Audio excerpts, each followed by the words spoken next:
دا ورو سوال کړی دی ډېر ناشنا سوال یې کړی دی او فایدهمند وایي زما یو ملګری دی بهر ملک کې اوسېږي او هغه ته ما ووایي چې ماله به یو کمپیوټر والی قیمتي کمپیوټر چې هغه ملک کې میلاویږي او بیا چې دلته رالي زه به ځنه والم نو کله چې هغه ایرپورټ ته راغی د هغه نه د هغه سامان چا پټ کو پای کې زما هغه کم کمپیوټر چې ما لګسته هغه هم غلا شو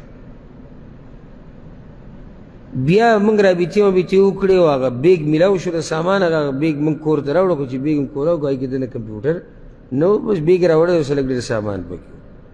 بیا زموږ د رابطې څه طریقه جوړه نه شوه دا کس سره اوس سوال دا دی سوال اوس دا دی چې د دې پیسو د کمپیوټر د پیسو ذمهوار څوک دی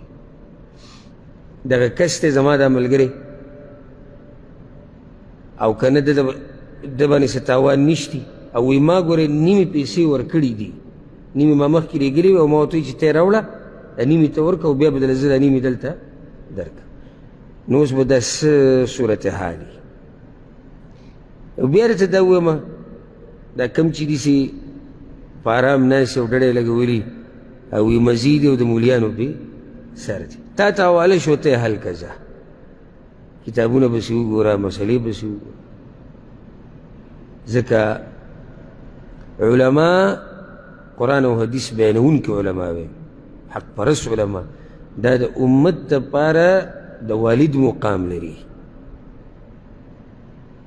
او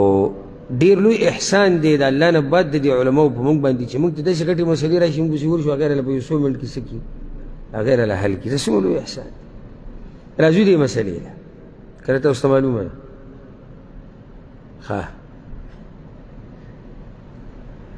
دلته به ووایو چې دا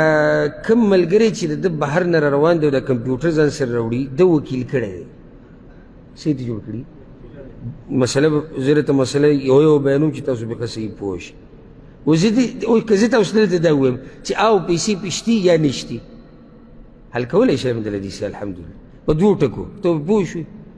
چې ولې په ده دا ذمهواري ده او ولې پې نه ده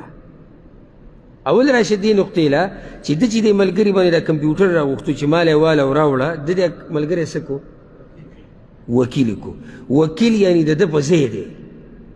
زه چې تا وکیل کم په یو کار کې که نه چې لاړ شه زما د طرف نه د پلاني سره دا معامله وکړه نو ته داسې شوې دا پلاني سره لکه زه چې هلته یم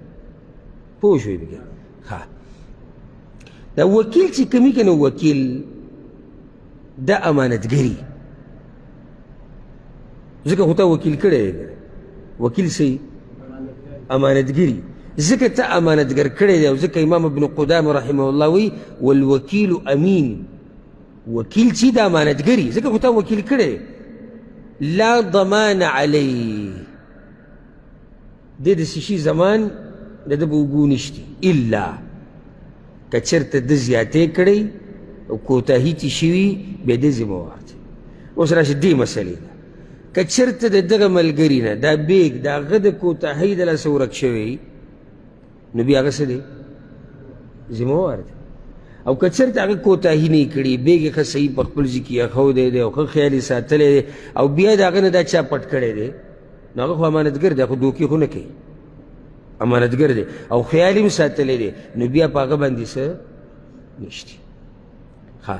بلکې زه درته قانون ذکر کړم زړه به م پرې مطمئن شي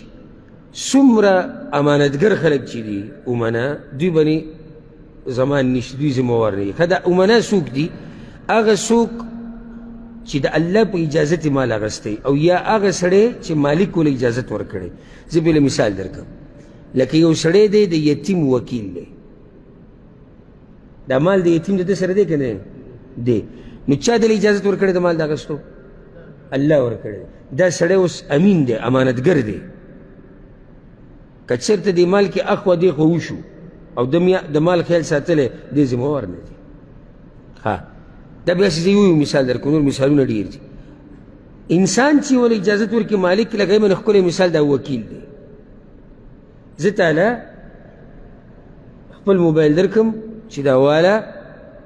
او لاړ شه زما د طرف نه په دې دا کار وکړه ته وکیل شوې که نه امانتګري ځکه خو له ما دا ذمهواري درکړه او بیا دغه موبایل تا نه څه شو غلو پټ کړو اوس سوال دا دی چې ته ذمهوار یې که زه ذمهوار یم جواب یې څه دی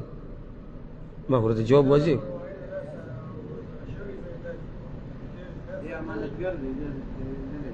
بالکل به نشي ذمهواري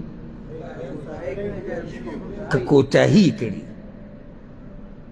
او دا مسله ډېره راځي وایي ما د پلاني سره موږ سره ډېر عوام راځي دا تپوس کوي وایي ما د یو کس سره امانت ایښودی کور یې وسوځېدو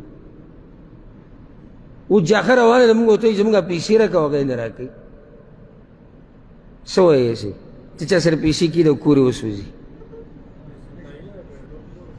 ټول کور وسوځي ها چا یو سړي له پیسې ورکړي دي او هغه پیسې د ګاډي په سیټ کې ایښودي دي او کور ته تللی دی او چا ګاډی پټ کړو ذمهوار دی ولې کوتاهي کړې ده پوه شو پې که نه یو سړی وایي چې په دې موږ ته دلیل وښایه اکثر دا دغه چې دا کوم چې زموږ سره طبیعت نه لګي کله چې موږ څه خبر په دې دلیل وښایه ته دلیل او دلیل او الحمدلله دلیل بهتر دی قرآن نه او حدیث نه یو دلیل درته ښیم بس الله قرآن کې وایي ما علی المحسنین من سبیل احسان کوونکو باندې الله سره او د مخلوق سره الله سره احسان یې په ښه طریقې بندګي کوي مخلوق سره خو واضح دی په دوی باندې لار د ملامتیا نشته اوس ته ما سره قرض کېدي عفوا امانت کېدي ما سره چې زما د دې پیسو خیال ساته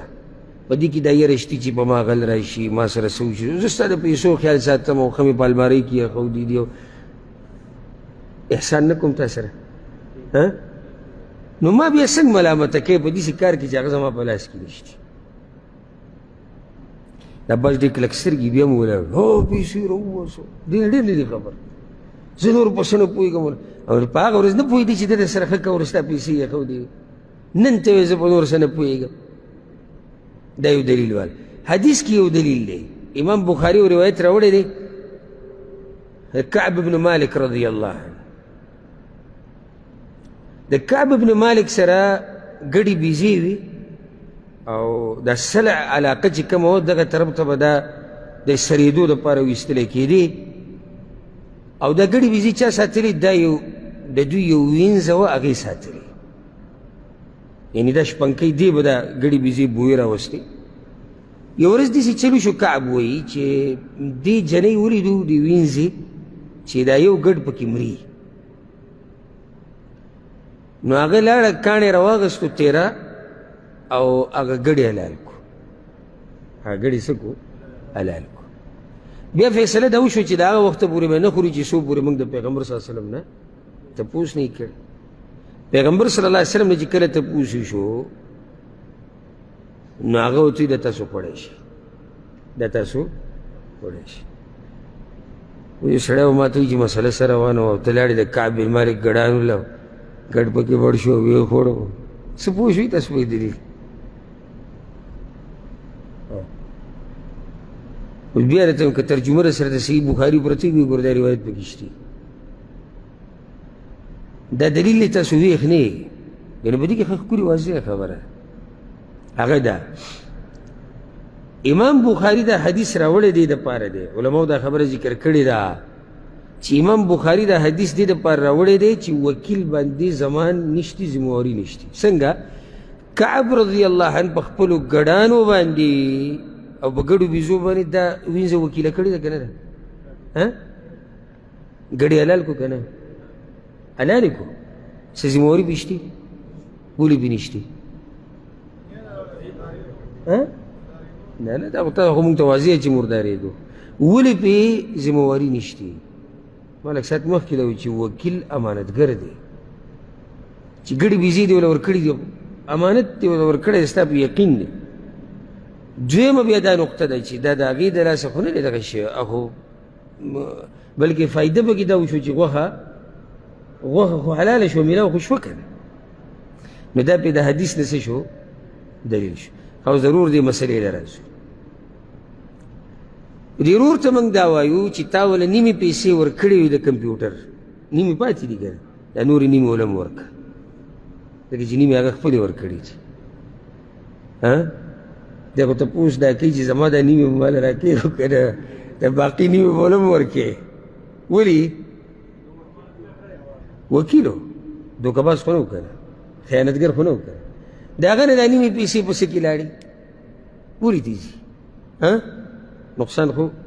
د ده په کار دی، ځکه چې اصل مسله د ده ده، اخو د ده نایب و، نو وکیل غریب پکې سره خراب دی. ته خو ګلاني هغه ستا یو خدمت کو، ستا کار یې کو، او که چېرته د هغه د طرف نه کوتاهي شوي نو بیا هغه ته موږ دا وایو چې هغه باقي نیمې پیسې ول هم ورکړه، ځکه چې هغه بیا څه دی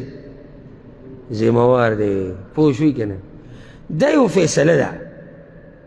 او بل یو طریقه د جوړ جاړي ده. ګوره یو خبره جوړ جاړی، کله زموږ خواله کسان راشي که نه، نو زه ورته وایم ګوره یوه داسې چې فیصله ده او یو جوړ جاړی دی. جوړ جاړی د عام خلک هم کې اکثر زموږ دا مشران چې په جرګو کې کیني نو دوی د شریعت نه نه خبر، دوی څه کوي جوړ جاړی کوي، دې له به د شریعت نوم نه ورکړي، څه وګته کوزه که وسته. نو موږ دې ورور ته دا وایو چې نیمې تا هسې هم ورکړي دي، او هغه ته هم وایو چې نیمې تا ورکړي دي. دا باقي نیمونه دواړه کیدی شي، کیدی شي داسې که نه شي کیدی. خو که نه دوی ګرم ګرم کېږي چې موږ له د شریعت مسله په کار ده فیصله، نو بیا فیصله دغه وکړمه چې ما تاسو ته ووایي. پوه شوي پکې نه؟ دومره اوږد تفصیل مې وکړه، داسې نه ستاسو په سر د پاسه تېر شي. که دا مسله تاسو زده کړه ډېرې خبرې به تاسو ته اسانه شي، ډېرې مسلې به تاسو ته اسانه شي.